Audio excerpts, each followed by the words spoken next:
everybody. Welcome back. I am Patty with Get Balanced 2020 or Divine Warrior Intuitive, and you're watching a three-part series. This is part 3 of a series called Picking Up the Pieces, and it is about sexual abuse. So if you have small children, I would suggest that you have them move out of the room because it is a very sensitive topic. And we are going to get started here.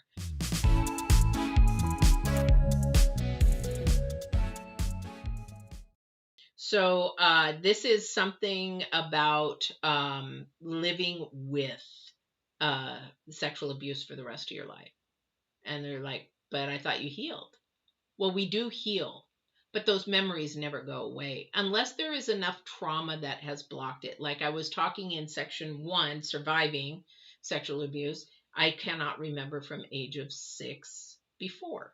Now, there might be little burps. Some victims have little blurps of things that have happened before, but a lot of victims have nothing.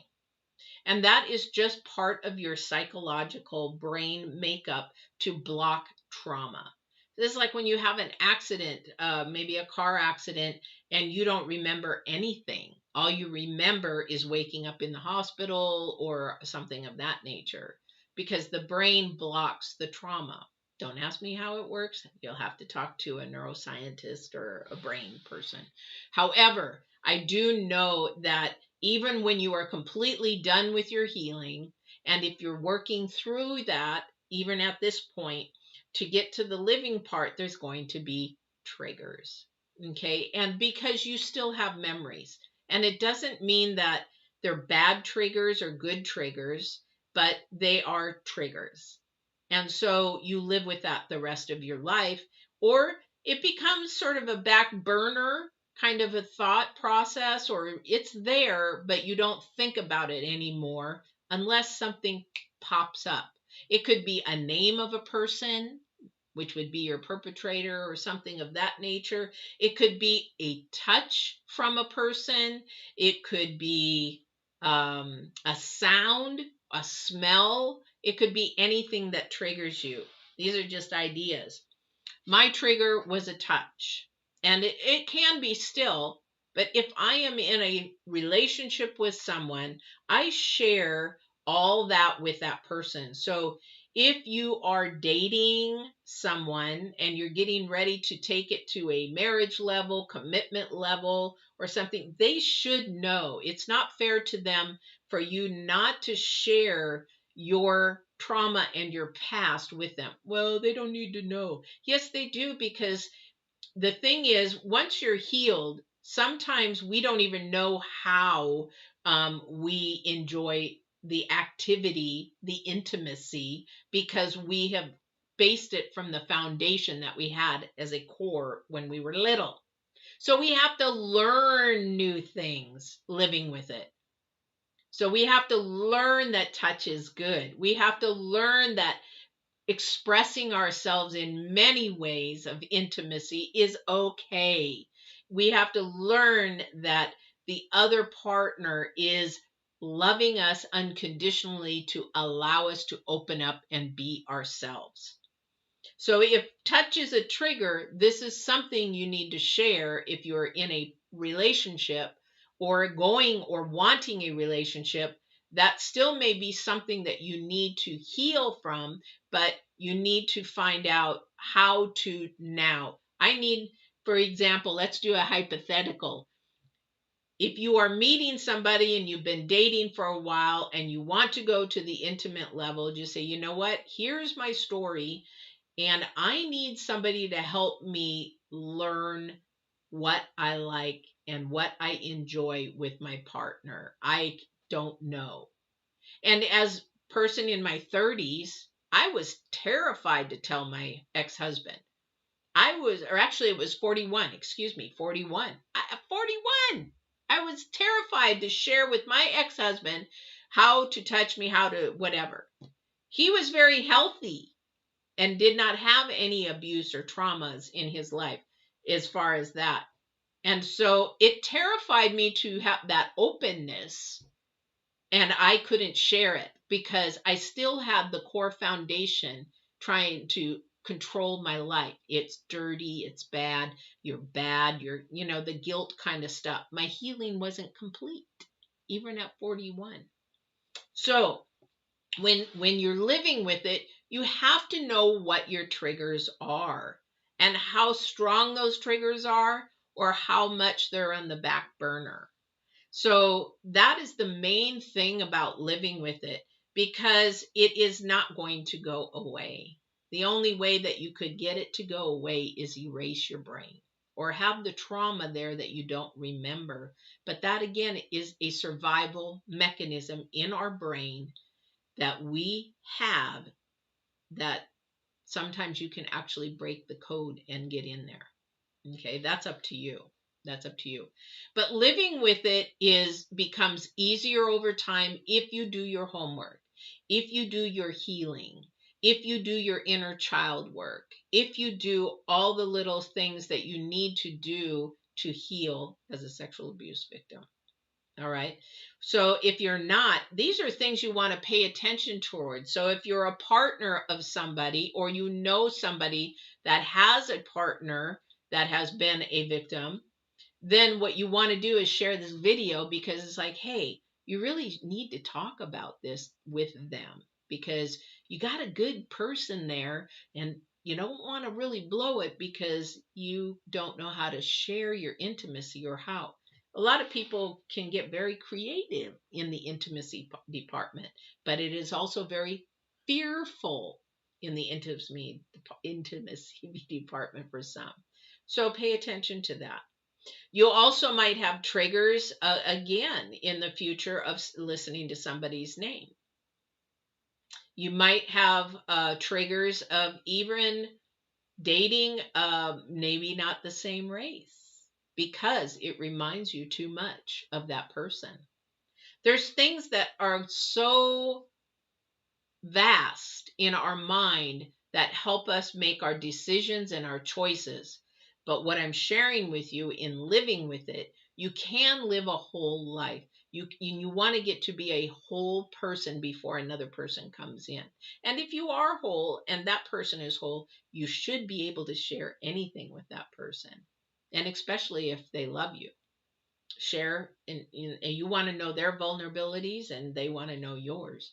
But the thing is, it does get easier with life, and as you get older, you actually will be able to mature. Remember, in healing I talked about our maturity level was sometimes stays at an immature level. It's because of the way that we grew up. We weren't allowed to mature because we didn't allow that inner child to grow up. But as you grow up, your maturity level does catch up. It does, you do be able to make better decisions, better choices in what you do. And then you begin, depending on the type of counseling you've gone through, or whatever you've gone through for the help that you needed, if it was secular or spiritual, it may change your path in your life. Your whole life may change, because now you're at a mature level. You are at how God created you to be. You still have that. And that's why I posted that picture of the glass broken, but the little, what do you call it, candle holder or vase, all pieced back together. You are pieced back together. However, it is not the same as before, before it was broken. Okay, but now you're at a place where God has got you, and that you are on your purpose and your calling. You should feel lighter, you should feel happier.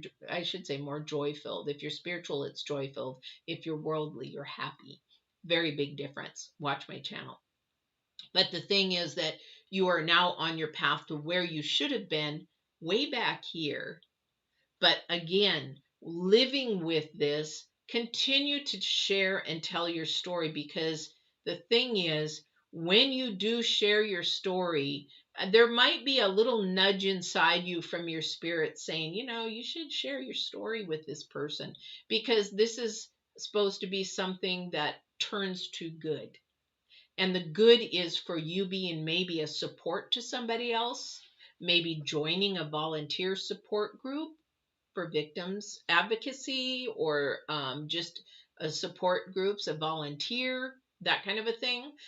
Or maybe you want to be a coach or a mentor, or you want to be a volunteer at a school so that you can just volunteer where your passion is, but you're around children and you can see the behaviors and maybe you can catch some red flags.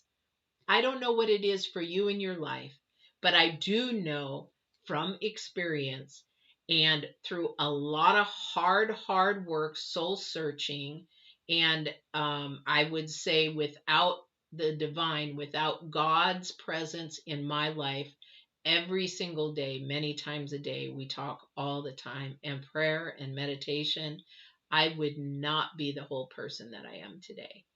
And I'm gifted in many ways, and I thank him for the abilities and the gifts that he gives me. But the thing is, you can live a very healthy, very absolute walk in the truth life. You can change your life completely around. And the thing is, I want to share with you, if you are feeling like your life is spiraling down, or it is stuck in a tornado at the top and it just keeps spinning, then you need to finish more healing. You need to find out what it is that you're missing in that healing and hit that, because that's the weakness that is holding you from releasing that so you can spiral up. I've been there.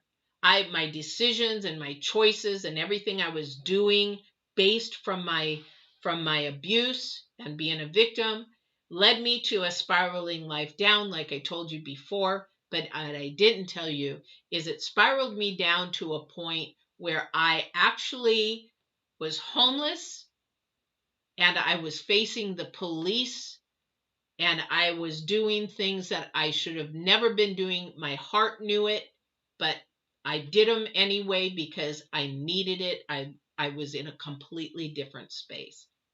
When you hit your rock bottom, you know when you're done and tired of being sick and tired, you will know that you are still not at the living phase.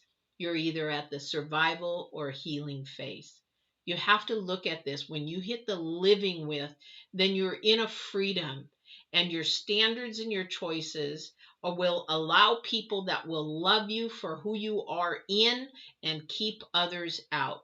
You will pick a partner that loves you no matter with what you have as a victim. They will love you completely within, and you can learn to love them completely as well. All right. So I hope this helped you in some way, whether you were at the survival level, whether you were at the healing level, or you were at the living level. There is peace to come in your life. There is joy to come in your life, and it will come in time when you allow yourself to do the homework and heal and live with what you have and turn it for good, because that's all God wants us to do, is take our pain, our anger, our frustrations, our hurt, our sorrows, and turn it for good and help others through it. So I hope this was helpful for you. If you liked this video, I would love comments. I would love to get your emails. The description below will help you to go to those places.